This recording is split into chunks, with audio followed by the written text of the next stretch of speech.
Oh, man. Well, if y'all haven't heard, Markelle Fultz is out indefinitely again because of an apparent shoulder injury. I think I air quoted the wrong thing, but regardless, you know what I'm going at. This is just a circus that just keeps rolling and rolling. It's like a snowball effect. It just keeps rolling down the hill, and the shit just keeps getting bigger. I mean, to the point to think that there is physically something wrong with this kid is is beyond and above asinine. It's a joke. There is nothing wrong with him physically. It is 100% mental. You've seen it out there on the court. You would see if he was hampering a shoulder injury. Now, there were some bogus reports. I don't really know if they were true that he had gotten into a motorcycle accident. I don't really know how to justify that because I don't know the sources. So I don't know how much I believe in that. It's a case of the yips. And it really bites the Sixers hard because of where we were at in the process. You know, he was the final piece. It lined up. It was like we lined up the winning putt to win the PGA Tour, and he was the final, the final stroke. Okay, to get the final piece to the tripod. And the Sixers do not believe in Markelle Fultz, hence why they traded for Jimmy Butler. They have absolutely no faith whatsoever that Markelle Fultz is going to be a franchise player or what they believed him to be or what Brian Colangelo believed him to be as a franchise cornerstone. He's done. The physical talent is there. They have to do whatever they have to do to get what they can anything out of this kid. Okay, number one overall pick. We jump up from 3-1. We all know the story. Traded with Boston. They supposedly wanted Tatum the entire time. So Danny Ainge fleeced Brian Colangelo, was able to acquire that 2019 Kings pick that we acquired from Vlade Divac that Hinkie fleeced on him to trade up and jump up 2 spots to get Markelle Fultz. The talent was there at Washington. We saw what he could do. He could definitely shoot there. There was a reason he was the number one overall pick. Talent is there. For whatever reason, it has not translated to the NBA game. And this happens all the time. But it's snake bitten with the Sixers especially. Because of where we were in the process, he was the last and final piece, and now we're kind of stuck with him. He's got absolutely no trade value. We have so much invested in him, we cannot trade him. That's why he wasn't involved in that Jimmy Butler trade, because there isn't any value for this kid at this moment. Okay, so he's out indefinitely. He will not practice with the team. He will not play any minutes with the Sixers until he gets this figured out. As opposed to go seeing a shoulder specialist, I think he should go see a psychiatrist to go fix whatever's going on up here. Okay? And today's NBA, number one overall picks didn't have to deal with what Kobe Bryant, Michael Jordan, the guys of previous and years past, because the social media factor comes into play. We are so focused and enthralled with social media. It's in our everyday lives. Okay, so on top of news reports that you see on ESPN, you've got Twitter, you've got Facebook, Instagram, and a lot of these analysts, and everybody has an opinion, of course, because of this, are calling this kid a bust. So on top of him struggling and not being able to get healthy, this is going to pile up on top of him, saying he's a bust, he was a waste, the Sixers lost out, so on and so forth. And I really believe that this has a big part to do with him not succeeding in the NBA. Okay, and then they trade for Jimmy Butler, so that's sure going to affect his confidence 100%. It's going from a starting role to the bench. You're the number one overall pick. Your coach doesn't believe in you. The fans don't believe in you. You get heckled. The media attacks you. So a lot is piled up on this guy. And he's going to have the mentality to be a man, even though he's a kid, to suck it all up, ignore what everybody else is saying out there, and just do what got you to this point in your life. Okay?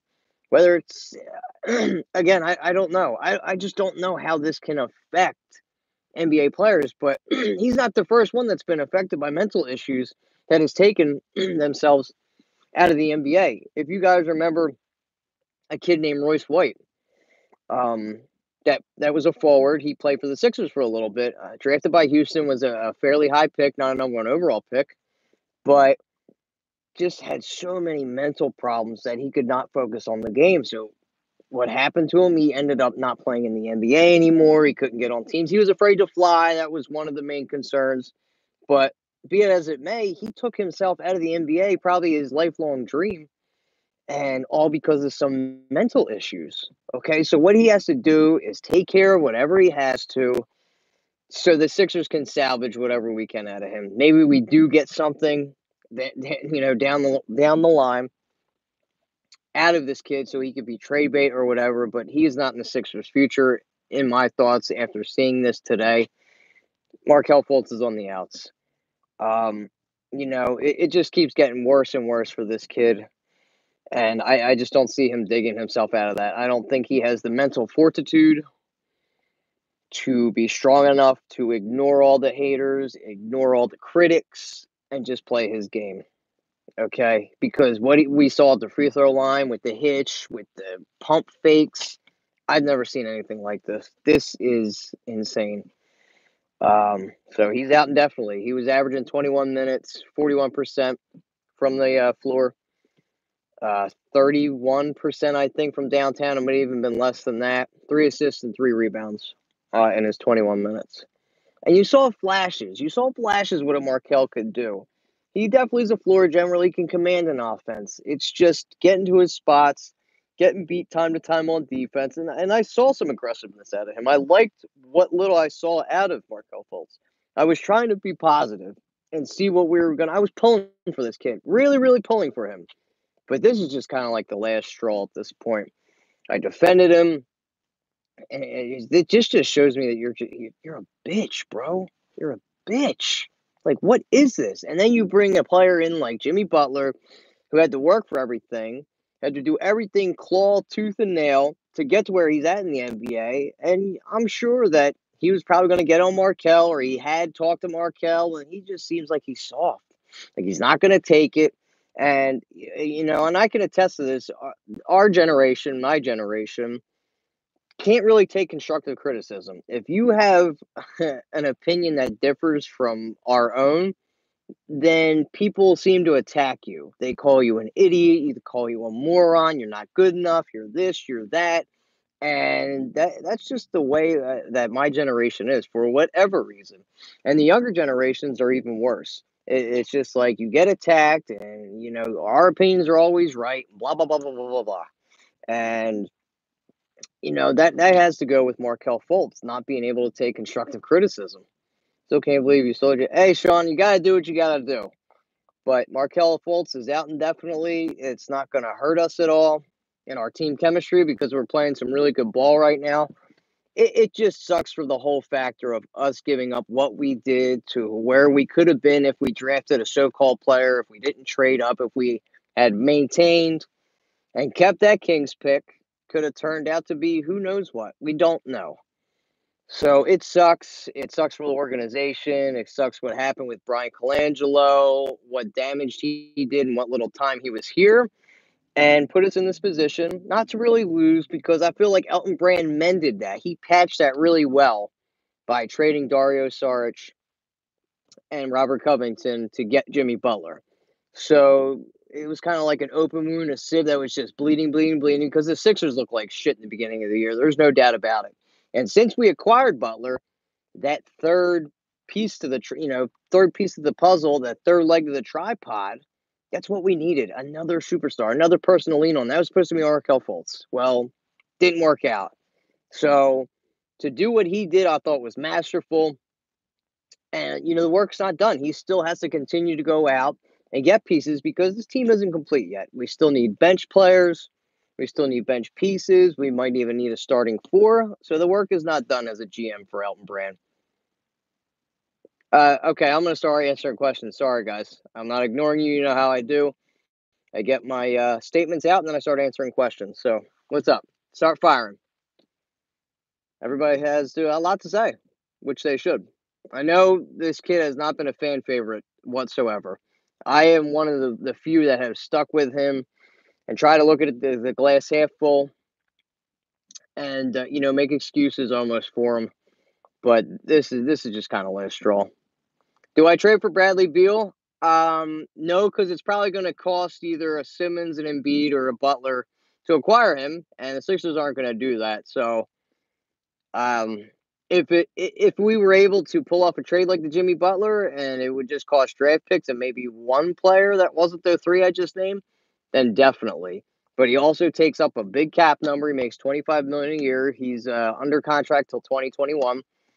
He would be awesome. He would be a great addition to this team. I just don't know what it's going to take. It's going to cost too much because they're in rebuild mode at this point. The experiment with him and John Wall didn't work out too much, and they're just looking to get a vital piece that can help them build towards the future. John Wall's 28, Bradley Beal only being 25. They thought they'd have a great combo with them two in the back and just build around them.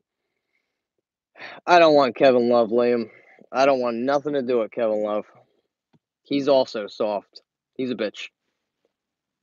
He's a little boy, J-Hop. Do you still like Brett as our head coach for the future, like for a championship level? No, I don't. Great take. Can't control what you can't control. You have to move on, take the loss. Yeah, exactly. It's at our hands. It's all up to Markelle Fultz. There is nothing that can be done for this kid at this point. It's 100% up to him. Whatever it takes for him to get out of it, apparently he ain't doing it. No, he's not. You want to shut up the critics. You want to stop everybody from flapping their gums. Go out and prove them wrong. Go out and get the help you need. Start knocking down jumpers. Work. You're always talking faithful to the grind, faithful to the grind. But where's it at? Where is it, Markelle? Because I'm not seeing it. We're making excuses for you saying you have a shoulder injury. Well, that's played out, okay? Because you don't have a shoulder injury. It's horse shit. And you know what happened last night with TJ getting all that love and all that recognition. He was sitting there smiling. I know that bothered him. It had to have bothered him. At least I hope it did. For a guy that has barely played, but he goes out there and makes the most of his minutes. Another guy that was undrafted had to claw tooth and nail to get to where he's at, to get the recognition that he deserves. And Markelle kind of has, again, like the KTs, the Wiggins, kind of not handed to him because we know his story a little bit. Didn't really go to a big school in Washington, but he deserved. I think he worked hard enough to get that number one overall pick, or at least a top three. Can't stand Kevin Love. Never won shit in Minnesota. Got to carry LeBron. Keep him. I don't want Kevin Love. He's soft. He is injury prone, and he's going to command a high dollar amount. No, thank you. I'd rather go after another power forward. I like the thinking, though. I love what we got out of Muscala, though. I thought that was a great pickup by the Sixers.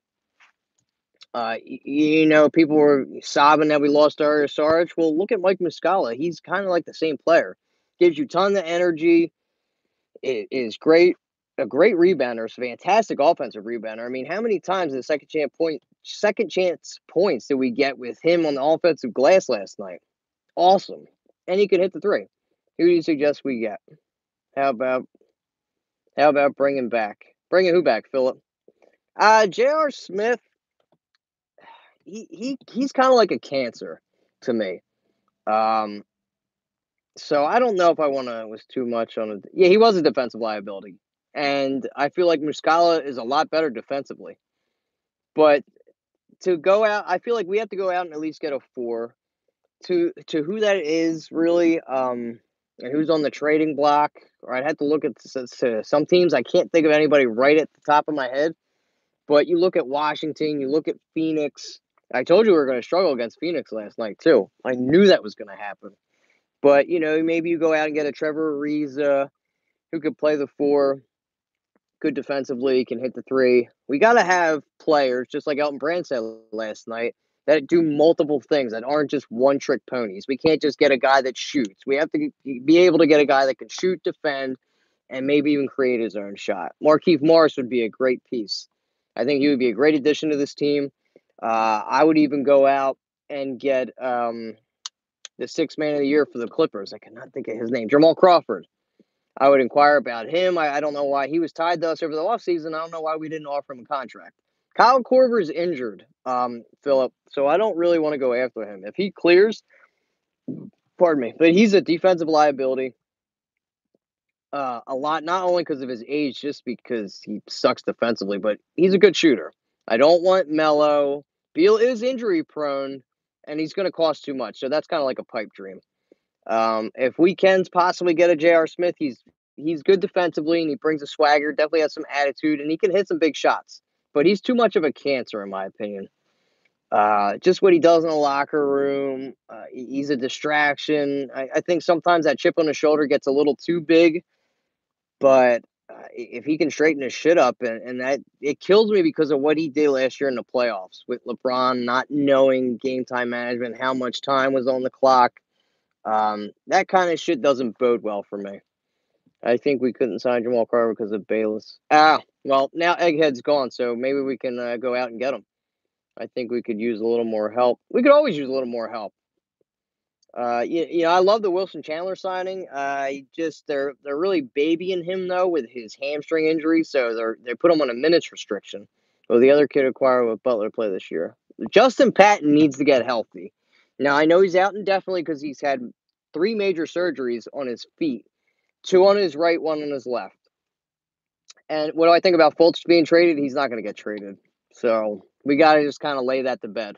He has 0 trade value. 0. If anything, if he was to be traded, he would have been included in that Minnesota deal. But he wasn't, so that's very telling. One, because what has he really shown? He doesn't have enough time on the court to really tip that meter and be like, okay, he has value, has trade value. He doesn't. You don't know what you're gonna get out of him. Okay. And the Sixers have invested way too much into him to kind of just waft him and give him away in a trade, so to speak. But Justin Patton, I would love to get him healthy because I think he would add and be a nice backup piece to Embiid. He's a big body. He can rebound. He can shoot. He can jump out of the gym. I loved watching him in Creighton. If I don't know if any of you guys were able to watch him, he was a high pick too in the draft. I think he was the 16th overall pick. So this kid ain't no slouch. He can stretch it out to maybe 15 feet. He's a good rebounder. He's a shot blocker, and he's a pogo stick. He can jump out of the gym. What about the coaching staff? Markelle Fultz mentally right for Ben Simmons, doesn't have a good rapport. Is that what you just said, bro? I missed that. But him and Simmons didn't mesh well. Him and Dario didn't mesh well. So you got to have pieces that, if you're going to stick with Ben, which I believe they are, you build around him and Embiid. They thought maybe Fultz could work with him, maybe turn him into a 2 guard, but they both need the ball in their hands to be effective. And what little time they did play together, it didn't look too pretty because you have 2 passive guys that aren't willing to shoot and can't shoot and need their ball in their hands to penetrate. And I love what I'm seeing out of Simmons these past 2 games. Maybe he heard me griping over these past 15 games, or 18 games, I'm sorry, because they've played 19. About him not being aggressive, but him being down in the post, that's where he needs to be. You want to be the point, but go down and play a little bit of the 4. Use that big body to be able to muscle down and penetrate and get to the rim and dunk and get the easy buckets like he has been doing and get into the line. I love seeing that. But yeah, the Sixers still have to make a trade. This roster is far from complete. We need a Clay max free agency fit perfectly. Klay Thompson or like a Devin Booker or players like that would be perfect. We need that pure shooter on this team. Okay. When Kemba Walker, before he got that deal, I wanted him on this team. You need a guy that's going to be able to do everything. At this point, he's looking like a bust, unfortunately. He needs to play the 4. Yeah, I mean, Ben showed flashes that he can play the point. Okay, he's just a lot more prolific in the. Yeah, Clay would be perfect. He's a lot more prolific in the in transition than he is in the half court. Okay, just because he can really work and look in the open floor. That is his bread and butter, and you've seen that over the past 2 games. Okay, you just got to work on that half court set, being able to have guys move around. It's all about motion. It's all about moving parts and being able to pass the ball. And we've done that over the past 2 games. We struggled defensively. That is the biggest issue right now is our defense. It is trash. We let the lowest scoring team in the NBA and the youngest scoring team drop, what, 63 on us in the first half yesterday? That can't happen. He's being traded for what, though, Josh? You can't trade Markelle Fultz. He has no value. There's nothing there. He hasn't shown enough for him to be traded for anything. And the Sixers have given way too much, given up way too much to just kind of give him away in a trade. It's early, but do you think Elton could bring in before? Thank God he isn't built for this city. Hey, maybe Markelle would benefit from playing with the Bluecoats. Who knows? There's nothing wrong with that. The deadline's in the next few months. Are you asking if the deadline's in the next few months? I gotta keep an eye on my time because I'm at work right now. I kind of just left because I wanted to do this video. So I'll take a couple more questions, then I gotta bounce, guys, because I can't get fired. Unfortunately, wouldn't want to work here. Don't want to work here, but gotta do what I gotta do to pay the bills. So, yeah, that's just that. D-League might activate Fultz to suicide. It might put him over the edge. You never know with this kid. I don't know if he will go to the D-League, Eric. It might benefit him. I thought it could benefit a couple other players like Cork Maz and even Bolden.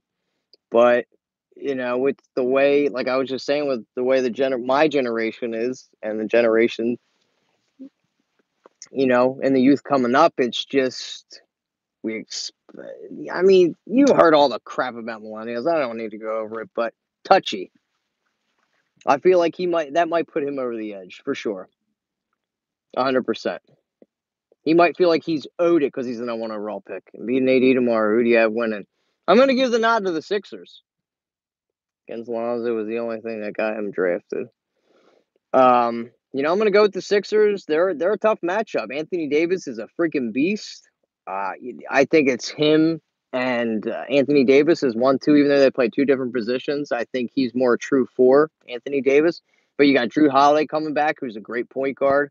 I think he's going to show up. He always does. He plays very well against us. And we've been struggling with point guards lately. Devin Booker killed us, lit us up. So did Kemba Walker. So that's something we need to fix. Drew Holiday ain't no slouch. He can drop some points. He can get buckets. They're very well coached, and Alvin Gentry. So it's going to be a tough matchup, but I still give the Sixers the nod on this one. I think we'll be able to take them. We got to get Anthony Davis in foul trouble, is what Towns should have been. Don't give up on Towns, Eric. Cat's a beast, and I still think he hasn't even hit the tip of the iceberg of his potential. He's got to work at it. That's what Jimmy got so pissed about. They didn't work. They weren't in the gym to be the best. Got to work on your craft. All right, guys, I'm going to head up out of here. I love doing this video. Just want to get that out there. I'm going to try to do a recap of the past 2 games, Charlotte and the Suns, kind of give my take on that. I don't understand what's going on. Fultz have been playing all season so far, and how all of a sudden it's not. It's an excuse.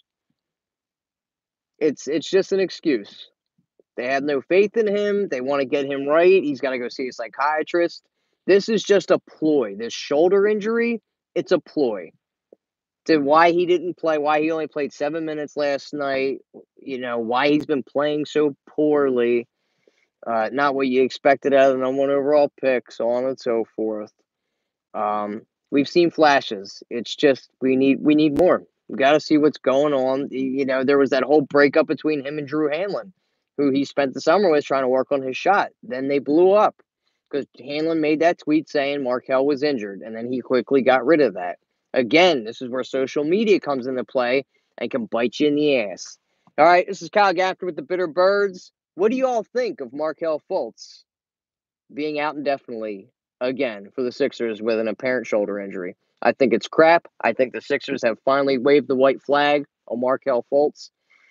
It's up to him. It's up to him and his corner to do whatever they have to do to get him right, to get him to the player he was in Washington, to make him the number 1 overall pick. So the Sixers have done everything in their power that they could have.